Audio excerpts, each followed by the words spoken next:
आज ही Doubtnut app download करें। Doubtnut पर होगा अब आपके सभी मैथ्स, केमिस्ट्री, फिजिक्स और बायोलॉजी डाउट्स का सफाया। बस अपने क्वेश्चन की फोटो खींचो, उसे क्रॉप करो और तुरंत वीडियो सोल्यूशन पाओ। Download now.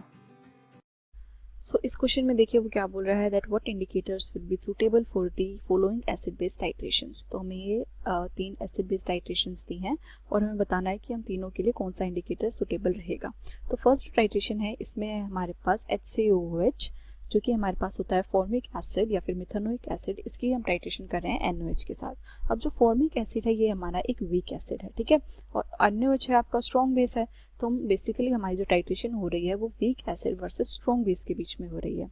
और हमने पढ़ा कि जब हम weak acid versus strong base की टाइट्रेशन करते हैं तो हमारा जो pH चेंज होता है वो अप्रोक्सीमेटली इक्विवेलेंस पॉइंट पे वो अप्रोक्सीमेटली 6 to अराउंड 10 होता है, ठीक है। तो मतलब जैसे आपका टाइट्रेशन फ्लास्क में वीक एसिड है तो उसकी जो pH होगी वो अप्रोक्सीमेटली 6 होगी। तो जैसे जैसे हम स्ट्रॉन्ग बेस डालना शुरू करेंगे उसकी pH कुछ इंक्रीज होगी 6.23 लाइक दैट। और जब आपका इक्विवेलेंस पॉइंट आएगा तो आप जब एक ड्रॉप भी एक्स्ट्रा अपने स्ट्रॉन्ग बेस की डालोगे तो उसकी pH एकदम से राइज होके 10 तक चली जाएगी, ठीक है। तो अब जो आपका इंडिकेटर कोई ऐसा जो इस रेंज में कलर चेंज दिखाए, ठीक है, उसको हम इस केस में यूज कर सकते हैं। तो जैसे आपका हो गया फिनोफ्थलीन की जो आपकी pH रेंज होती है वो होती है 8 to 9.8। तो इसका मतलब ये बिल्कुल सूटेबल है इंडिकेटर, मतलब इंडिकेटर जो है वो इस pH रेंज में आपका कलर शो करेगा और इसी pH रेंज में आपका इक्विवेलेंस पॉइंट लाई कर रहा है, ठीक है। इस pH रेंज में आपका इक्विवेलेंस पॉइंट लाई कर रहा है। तो इसका मतलब आप जो फिनोफ्थलीन इंडिकेटर है वो इस केस में यूज कर सकते हैं। तो इसके लिए हम फिनोफ्थलीन इंडिकेटर यूज करेंगे। उसके बाद नेक्स्ट है हमारा सेकेंड पार्ट जिसमें है आपका HBr अगेंस्ट KOH। अब HBr वर्सेस KOH में क्या है कि जो आपका HBr है ये आपका स्ट्रॉन्ग एसिड है और KOH आपका स्ट्रॉन्ग बेस है। अब इस केस में क्या होता है, आपकी जो pH चेंज होती है वो अप्रोक्सीमेटली 4 to 10 होती है, मतलब या फिर हम मान सकते हैं अगर बहुत ही ज़्यादा स्ट्रॉन्ग एसिड बेस हो तो 3 to 11।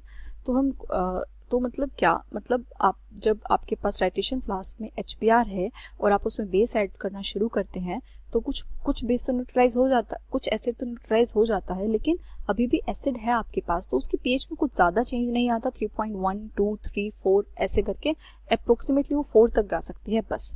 तो न्यूट्रलाइजेशन पॉइंट के बाद फिर जब आप उसमें एक एक्स्ट्रा ड्रॉप भी KOH की डालोगे तो आपका जो pH है वो एकदम से इंक्रीज होके अराउंड 10 या फिर 11 चला जाएगा, क्योंकि अब जो आपका सोल्यूशन है वो बेसिक हो चुका है, ठीक है। तो इस pH रेंज में जो भी आपका मतलब आपका pH जो है वो एकदम से 3 to 11 चेंज हो रहा है या फिर एकदम से 4 to 10 चेंज हो रहा है, ठीक है।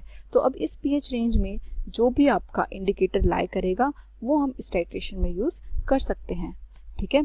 तो जैसे इस केस में भी आपका जो फिनोफ्थलीन है जिसकी pH रेंज 8 to 9.8 होती है, ये फिनोफ्थलीन भी हम इजीली यूज कर सकते हैं। या फिर कोई भी ऐसा इंडिकेटर जिसकी pH रेंज इस रेंज में फॉल कर रही है।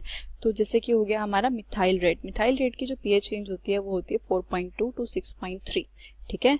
तो आप इस केस में अपना मिथाइल रेड भी इजीली यूज कर सकते हैं। तो सिर्फ हमें ये देखना है कि आपकी टाइट्रेशन करते हुए pH की रेंज जो है वो कहाँ से कहाँ तक चेंज हो रही है इक्विवेलेंस पॉइंट पे, और उसी रेंज के बीच में जो भी आपका इंडिकेटर की रेंज लाई करती है वो इंडिकेटर आप यूज कर सकते हैं।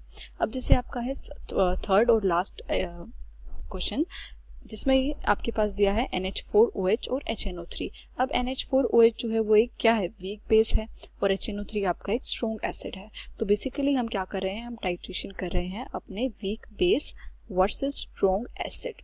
तो जो वीक बेस होगा इसकी pH कुछ ज़्यादा नहीं होगी, जैसे हम मान लेते हैं इसकी pH कुछ अराउंड 8 है, ठीक है। और फिर जब हम स्ट्रॉन्ग एसिड डालना शुरू कर रहे हैं तो इसकी pH डिक्रीज होगी, ठीक है, डिक्रीज होके मान लो 7 तक चली गई, ठीक है। जब हमने एसिड डालना शुरू किया फिर इक्विवेलेंस पॉइंट आ गया, तो इक्विवेलेंस पॉइंट पे क्या हुआ, 7 से जब भी एकदम से जब आपका क्या करेगा एक एसिड की ड्रॉप गिरेगी, ठीक है, पूरा का पूरा न्यूट्रलाइज हो गया, उसके बाद जब आप टाइट्रेशन कर रहे हो तो ब्यूरेट से एक ड्रॉप भी एसिड की एक्स्ट्रा गिरी, वो एकदम से क्या करेगा, आपकी पीएच को बहुत ज्यादा डिक्रीज कर देगा, जैसे कि एकदम से पीएच आपकी 3 तक चली जाएगी।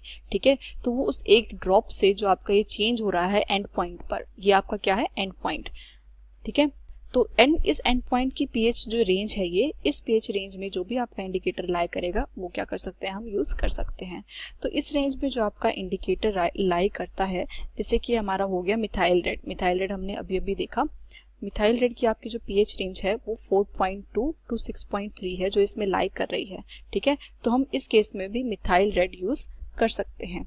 और हम कौन सा यूज कर सकते हैं, हम मिथाइल ऑरेंज भी यूज कर सकते हैं। तो मिथाइल ऑरेंज की जो पीएच रेंज होती है वो हमारी होती है 3.1 टू 4.5, जो कि आपकी इस रेंज में लाइक कर रही है। ठीक है, तो इस केस में हम मिथाइल रेड भी यूज कर सकते हैं, मिथाइल ऑरेंज भी यूज कर सकते हैं, और ये हमारे कॉमन इंडिकेटर्स हैं जो हम यूज करते हैं। बाकी और भी इंडिकेटर्स हैं जिसकी भी पीएच रेंज इसके बीच में लाई करेगी, हम वो इंडिकेटर यूज कर सकते हैं।